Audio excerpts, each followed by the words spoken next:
प्रश्न है हमारे पास, यदि ए का 40% बराबर बी का 60% बराबर सी का 1/6 है तो ए बी सी का अनुपात ज्ञात कीजिए। ये हैं आपके ऑप्शंस।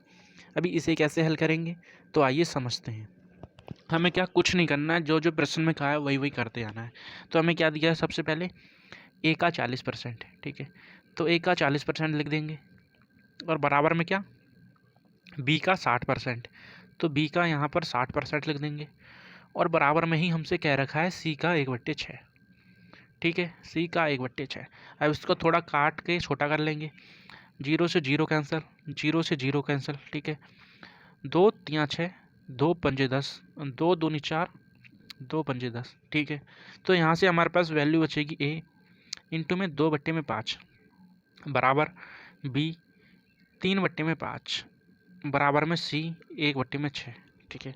जब इस प्रकार की वैल्यू होती है तो जो हमें अनुपात निकालना होता है वो हमेशा नीचे की संख्याएं होती हैं और ऊपर की संख्याओं को हमें क्या शून्य करना होता है, ठीक है। हम इस प्रकार हमारा अनुपात निकाल सकते हैं या फिर हम चलते हैं बेसिक से।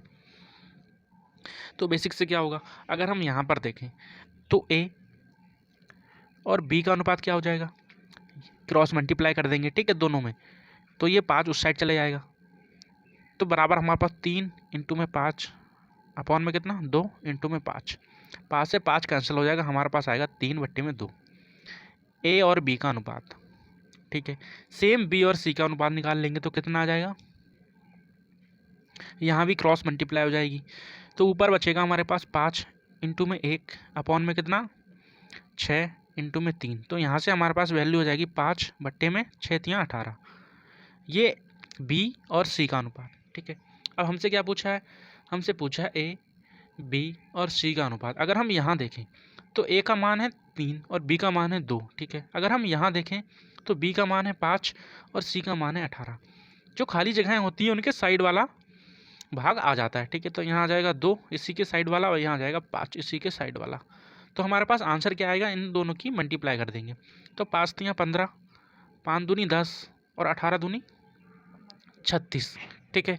तो ए बी सी का मान हमारे पास आ चुका है, कितना 15, 10 और 36, ऑप्शन नंबर सी हमारा राइट आंसर, ठीक है।